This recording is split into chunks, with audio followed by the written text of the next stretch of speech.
हक की बात इरशाद उल हक के साथ हम आज आपको बिहार के संदर्भ में एक ऐसी बात बताने जा रहे हैं जो अब तक किसी ने इस बात पे कोई जिक्र नहीं किया है। अगर अगर 4 जून का रिजल्ट आया और केंद्र में सरकार नहीं बदली कि बिहार में राष्ट्रपति शासन भी लागू हो सकता है,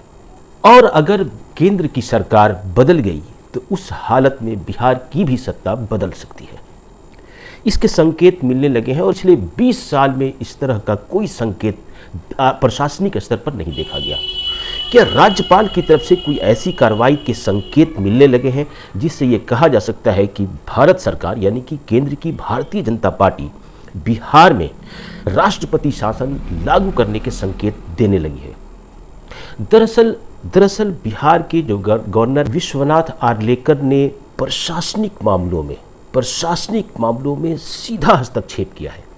ऐसा हस्तक्षेप किया है कि पिछले 20 सालों में जो एनडीए की सरकार बिहार में रही है, कुछ सालों को छोड़ करके,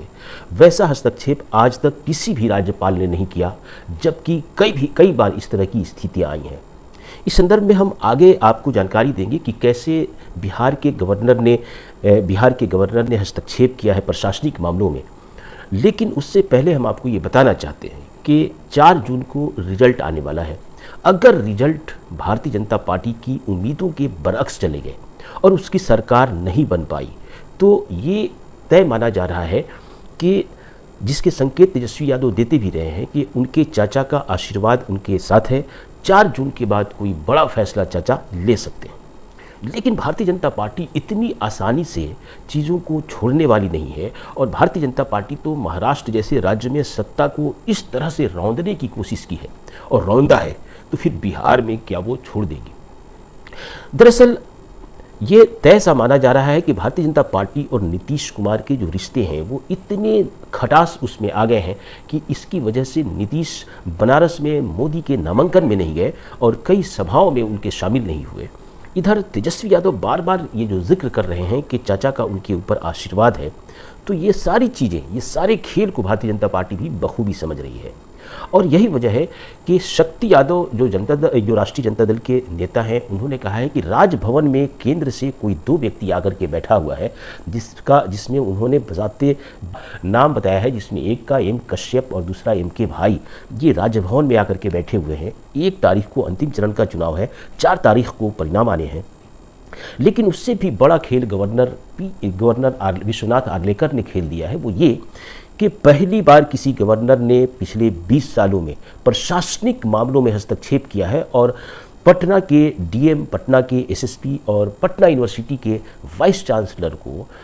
वाइस चांसलर से ये कहा है कि पटना यूनिवर्सिटी में हर्ष नाम के छात्र की हत्या के मामले में क्या एक्शन लिया जा रहा है, वो आकर के आप मुझे डायरेक्ट रिपोर्ट करिए। प्रशासन की जिम्मेदारी मुख्यमंत्री की होती है, सरकार की होती है, लेकिन गवर्नर ने इसमें हस्तक्षेप करते हुए ये कहा है कि आप हमें आकर के बताइए कि इस तरह की स्थितियां कैसे हुई और क्या उसमें एक्शन लिया जा रहा है।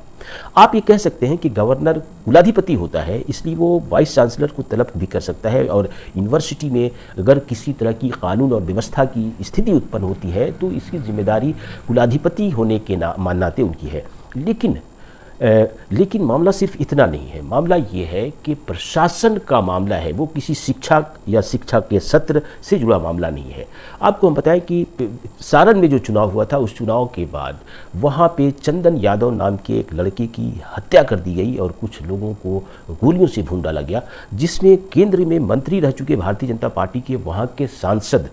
राजीव प्रताप रूडी ने खुलेआम चुनौती दी थी कि ठाकुरों को, यानी कि हमारे समाज के लोगों को अगर कोई चुनौती देता है तो गोलियां चलेंगी और गोलियां चलती रहेंगी। इस तरह की बयानबाजी केंद्र का पूर्व मंत्री देता है, सांसद देता है, भारतीय जनता पार्टी का नेता देता है, लेकिन इस पे गवर्नर की कान में जूं तक नहीं रेंगती। लेकिन पटना यूनिवर्सिटी में अगर छात्र की हत्या होती है तो ये एक संकेत है कि गवर्नर ने इस तरह की तैयारी शुरू कर दी है और इसके पीछे केंद्र का हाथ है। अब संक्षेप में इन तमाम मुद्दों को समझने के लिए आपको हम बताना चाहते हैं कि अगर 4 तारीख को रिजल्ट आने के बाद भारतीय जनता पार्टी की सरकार बच जाती है, तो वैसी स्थिति में जो अविश्वास का भाव नीतीश कुमार के प्रति पनपा है, तो ऐसी संभावना जताई जा रही है कि बिहार में राष्ट्रपति शासन उसके पहले ही लगा दिया जाए, क्योंकि इस बात का डर है कि नीतीश और तेजस्वी फिर से मिल सकते हैं और भारतीय जनता पार्टी सत्ता से आउट हो सकती है।